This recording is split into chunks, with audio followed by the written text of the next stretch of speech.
Le scénario international a été secoué par un mouvement que peu avaient prévu. 35 pays ont déclaré, de façon ouverte, leur intention de rejoindre les BRICS. Il ne s'agit pas d'un geste symbolique, mais d'un calcul stratégique. Il s'agit de rompre la dépendance au dollar, d'échapper à l'orbite de Washington et de s'aligner sur un nouvel axe de pouvoir dirigé par la Chine et la Russie. Ce qui est né comme un acronyme est devenu un pôle capable de redessiner les routes énergétiques, les flux de capitaux et les alliances. L'ordre mondial, autrefois monopole de l'Occident, commence à être défié de l'intérieur. Au cœur de ce débat, les dirigeants des BRICS se sont réunis à Rio de Janeiro. Le sommet a été marqué non seulement par le poids des chiffres, mais par les tensions latentes qui entourent l'économie mondiale. Les tarifs imposés par Donald Trump contre des pays stratégiques du groupe ont créé un climat d'affrontement ouvert. Ce qui semblait auparavant n'être qu'un autre round de la dispute commerciale États-Unis-Chine s'est transformé en un affrontement à grande échelle entre Washington et tout un bloc en ascension. Le contraste avec le passé ne pourrait être plus grand. Au début, quand le Brésil, la Russie, l'Inde et la Chine, plus tard rejoints par l'Afrique du Sud, ont décidé de former les BRICS, la perception générale était celle d'un forum expérimental, prometteur mais limité. Aujourd'hui, cette union a cessé d'être symbolique. Avec 11 membres à part entière, 13 associés et au moins 32 pays en attente d'adhésion, les BRICS se sont convertis en un aimant géopolitique. L'expansion récente illustre la vitesse de la transformation. En janvier 2025, l'Indonésie a formalisé son entrée, apportant non seulement un marché de consommateurs gigantesque, mais aussi une présence décisive en Asie du Sud-Est.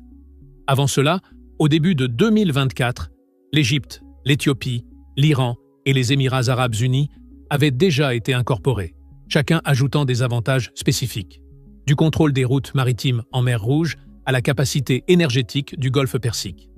Les rapports publiés lors de la 17e rencontre du groupe ont confirmé le saut impressionnant. Ensemble, les membres des BRICS représentent plus de 45% du PIB mondial et plus de la moitié de la population mondiale. Ce qui était un projet périphérique s'est consolidé comme centre gravitationnel de l'ordre multipolaire. Et, encore plus significatif que le présent, c'est l'horizon qui se dessine. Parmi les 32 pays qui ont manifesté leur intérêt, 23 ont déjà formalisé des demandes d'adhésion. Parmi eux, des puissances régionales avec un rôle décisif. Bahreïn et le Koweït, misant sur la diversification des marchés au-delà de l'Occident. La Turquie et le Vietnam, carrefour entre des routes commerciales vitales. Le Mexique, qui représenterait non seulement le pont de l'Amérique latine avec le bloc, mais aussi un point de pression direct à la frontière des États-Unis. Même la Biélorussie figure sur la liste, signalant une reconfiguration du pouvoir en Europe orientale. Cette course n'est pas motivée seulement par une affinité idéologique. Il y a des intérêts concrets en jeu. L'adhésion aux BRICS garantit l'accès à la nouvelle banque de développement, NBD, conçue comme alternative au FMI et à la Banque mondiale. Depuis 2016, cette banque a déjà injecté environ 32 milliards de dollars dans 96 grands projets, incluant des usines, des chemins de fer et des complexes industriels. Et le détail crucial, beaucoup de ces financements sont faits en monnaie locale, réduisant la dépendance au dollar et les vulnérabilités aux chocs de change. Pour les pays en développement, c'est la promesse de croissance sans les entraves des conditionnalités politiques imposées par l'Occident. Cependant, la rencontre de Rio, en juillet 2025, a clairement montré que les BRICS doivent encore équilibrer expansion et cohésion interne. Sous la présidence du Brésil, le discours officiel a mis l'accent sur la coopération et la solidarité dans le Sud global, sans adopter un ton d'affrontement direct avec l'Occident. L'intention était de transmettre une maturité stratégique, non seulement contester l'ordre en vigueur, mais se préparer à diriger un nouveau. Cependant, tout n'était pas harmonie. L'absence de Xi Jinping, la première depuis 2013, et la participation virtuelle de Vladimir Poutine, limitée par un mandat de la Cour pénale internationale, ont montré des fissures d'image. Dans les coulisses, les divergences se sont approfondies. La Chine et la Russie poussaient pour une expansion accélérée, avec des dizaines de nouveaux pays intégrés à court terme, tandis que le Brésil et l'Inde préférèrent la prudence, défendant des critères clairs d'adhésion pour éviter la dilution du projet. L'impasse reflète la nature même des BRICS, une coalition hétérogène, composée d'économies géantes, mais aussi de puissances régionales qui craignent de perdre leur espace. Néanmoins, le mouvement de fond est indéniable. De 5 membres fondateurs à un groupe élargi et maintenant sur le point de devenir une véritable institution mondiale, les BRICS se sont transformés en quelque chose que leurs créateurs n'avaient probablement jamais imaginé. Et dans ce contexte, surgit un point peu discuté, mais décisif: l'effet psychologique de cette vague d'adhésion. Pour beaucoup de pays, entrer dans les BRICS ne signifie pas seulement l'accès au financement ou au marché, mais un geste symbolique de libération. Une façon de dire au monde qu'ils n'ont plus besoin de se soumettre au rouage de Washington ou Bruxelles. Ce facteur intangible, mais puissant, explique pourquoi tant de gouvernements se précipitent pour enregistrer des demandes formelles. En même temps, les États-Unis durcissent leur posture. Le gouvernement Trump a adopté une stratégie de diviser et isoler, visant chaque membre des BRICS avec des tarifs spécifiques. La Chine a été la première cible. Elle a reçu de lourdes surtaxes sur ses exportations et a répondu en élevant les tarifs à des niveaux allant jusqu'à 145%, avant de les stabiliser autour de 30%.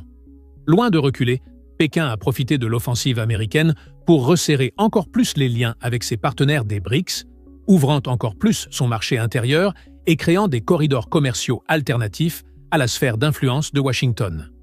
L'offensive des États-Unis ne s'est pas arrêtée à la Chine. La deuxième victime a été l'Inde, qui jusqu'à récemment était appelée allié stratégique par Donald Trump. Le discours amical s'est effondré face à l'imposition de tarifs de 25%, qui ont rapidement doublé pour atteindre 50%. L'impact a été immédiat. Les exportateurs indiens sont entrés en alerte et New Delhi s'est vu obligé de recalibrer sa politique étrangère, tentant de maintenir des ponts tant avec l'Occident qu'avec l'Orient. Peu après, ce fut le tour du Brésil. Le gouvernement Lula a reçu un coup identique, également avec des tarifs de 50% sur les exportations. Mais la réponse a été différente. Au lieu de céder à la pression de Washington, le président Luiz Inácio Lula da Silva a publiquement défendu une réaction conjointe des BRICS, renforçant que les négociations bilatérales ne favorisaient que la tactique de diviser pour affaiblir utilisée par Trump. L'Afrique du Sud est entrée peu après dans le radar, frappée par un tarif de 30%. Dans ce cas, la tension a dépassé la sphère économique. Trump a accusé Pretoria d'adopter des politiques discriminatoires contre la minorité blanche, une allégation rejetée véhémentement par le gouvernement sud-africain. Pour empirer les choses, des rapports ont commencé à circuler selon lesquels les États-Unis offriraient des visas et des permis spéciaux à certains citoyens sud-africains, amplifiant la friction politique entre les deux pays. Pendant ce temps, la Russie, déjà étouffée par des sanctions touchant depuis les banques jusqu'aux exportations de technologies, n'a pas été la cible de nouveaux tarifs nord-américains. Mais l'absence de punitions supplémentaires ne signifiait pas la neutralité. Au contraire, Moscou a assumé un rôle central, devenant l'avant-garde de la croisade pour la dédollarisation. Pour le Kremlin, la question était de survie stratégique. Se libérer de la dépendance au dollar n'était pas seulement une façon de contourner les restrictions imposées par Washington, mais un pas essentiel pour redessiner l'architecture financière de la planète. Les autorités russes répétaient avec insistance qu'il ne s'agissait pas d'idéologie ou de rhétorique politique. Le processus était inévitable, tardif même, et plus il tarderait, plus le coût serait élevé pour les économies qui gravitaient encore autour de la monnaie américaine. Sur cet échiquier, la nouvelle banque de développement, NBD, émergeait comme pièce clé.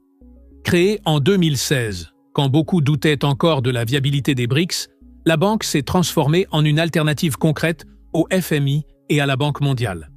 En moins d'une décennie, elle avait déjà approuvé plus de 32 milliards de dollars en prêts. Mais ce qui la différenciait vraiment n'était pas le volume, mais la logique d'opération. En offrant des crédits en monnaie locale, la NBD réduisait la vulnérabilité des pays émergents aux oscillations du dollar, créant un coussin de stabilité inédit. Pour des nations comme l'Égypte, l'Éthiopie et l'Indonésie, marquées par des déficits fiscaux et des réserves limitées, cela signifiait non seulement un souffle économique, mais, dans de nombreux cas, la différence entre maintenir des programmes d'infrastructure ou plonger dans la crise sociale.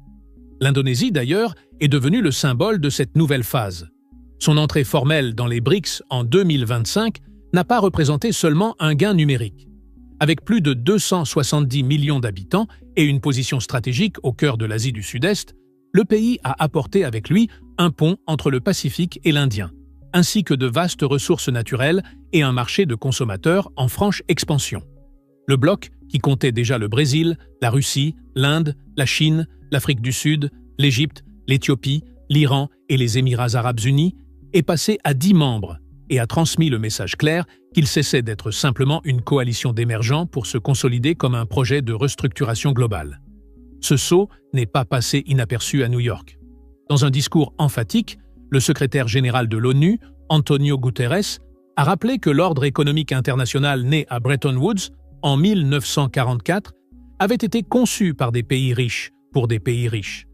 L'exclusion de l'Afrique, dans les négociations qui ont donné naissance au FMI et à la Banque mondiale, en était la preuve.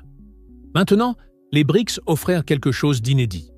Non seulement un siège à la table pour les pays en développement, mais aussi la chance réelle d'influencer les orientations de l'économie mondiale. Au cœur de cette transformation, l'énergie émergeait comme la véritable monnaie invisible. Si l'Arabie saoudite confirmait son adhésion, les BRICS deviendraient un colosse énergétique.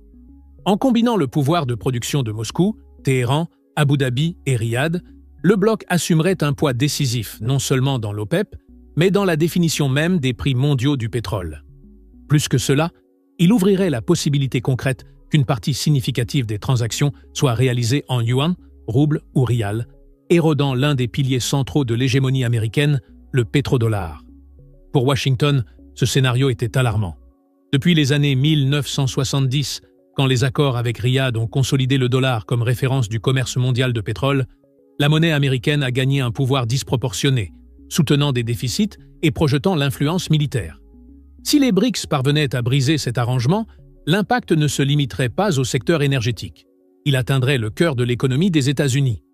Mais la course à l'expansion apportait ses propres dilemmes. Chaque nouveau membre était à la fois un atout et un défi. Les BRICS réunissaient des démocraties consolidées comme le Brésil et l'Inde, des monarchies absolutistes comme l'Arabie saoudite et des régimes autoritaires comme l'Iran. Cette mosaïque de systèmes politiques et d'intérêts contradictoires transformait chaque décision en puzzle. La nécessité du consensus interne pourrait, à certains moments, bloquer les avancées. Et c'est exactement cette vulnérabilité que Donald Trump a cherché à exploiter. Sa stratégie d'attaquer les membres individuellement, au lieu d'affronter le bloc dans son ensemble, cherchait à créer des fissures internes. En élevant les tarifs sur l'Inde, le Brésil et l'Afrique du Sud en séquence, la Maison-Blanche prétendait forcer chaque gouvernement à évaluer s'il valait mieux préserver l'accès au marché nord-américain ou maintenir la loyauté aux BRICS. Le pari était clair. Sous la pression économique, un maillon de la chaîne se romprait. Ce que Washington n'a peut-être pas anticipé, c'est que cette même offensive pourrait, paradoxalement, renforcer la cohésion du groupe. Pour de nombreux dirigeants, les tarifs ont fonctionné comme un rappel que la dépendance au marché des États-Unis était un risque existentiel. Et plus la pression venait de l'extérieur, plus grande était la disposition à trouver des solutions collectives au sein des BRICS. Mais il y avait aussi la possibilité inverse, que l'attaque coordonnée des États-Unis serve de catalyseur pour une union encore plus solide. Après tout, face à la pression externe, la perception d'un destin partagé pourrait l'emporter sur les divergences internes. Et c'est ce qui semble se passer. Chaque tarif imposé, chaque accusation publique, chaque sanction supplémentaire renforce la conviction que la construction d'un nouveau système est urgente. À ce point, les experts ont attiré l'attention sur un détail symbolique mais révélateur: l'intensification du partenariat Brésil-Chine. Le B et le C des BRICS n'ont pas seulement consolidé de nouveaux corridors commerciaux, mais ont aussi rapproché leurs politiques industrielles et technologiques. Dans des réunions parallèles au sommet, on a même discuté de la création de zones de production intégrées dans des secteurs comme les semi-conducteurs et les véhicules électriques, quelque chose qui pourrait rivaliser directement avec les chaînes de production contrôlées par le G7. La portée des BRICS, donc, dépasse déjà les frontières financières. Ils se projettent dans les décisions de marché, dans les flux de change, dans la formation des prix des matières premières et même dans le calcul politique des gouvernements qui dépendaient auparavant exclusivement de Washington ou Bruxelles. Et voici le point crucial. Les BRICS ne sont plus seulement une idée en expansion. Ils sont devenus un acteur concret, palpable, avec des instruments, des institutions et des ambitions définies. Le dilemme qui demeure est de savoir s'ils parviendront à maintenir la cohésion interne face à tant d'intérêts divergents. Néanmoins, une vérité s'impose. L'ascension des BRICS n'est plus une hypothèse, c'est une réalité en cours. Leurs choix définiront non seulement le cours de leurs membres, mais la configuration même du pouvoir mondial au XXIe siècle. Et la question qui reste pour vous, spectateurs, est inévitable. Sommes-nous sur le point d'assister à la naissance d'un ordre multipolaire plus équilibré, ou les fissures internes empêcheront-elles les BRICS d'atteindre tout leur potentiel? Le monde entier observe, et chaque décision prise au sein de cette alliance commence déjà à redessiner la carte politique et économique de la planète. Si vous avez aimé notre contenu, abonnez-vous à la chaîne pour ne rien manquer de l'actualité géopolitique. À très bientôt dans une nouvelle vidéo d'Arbren.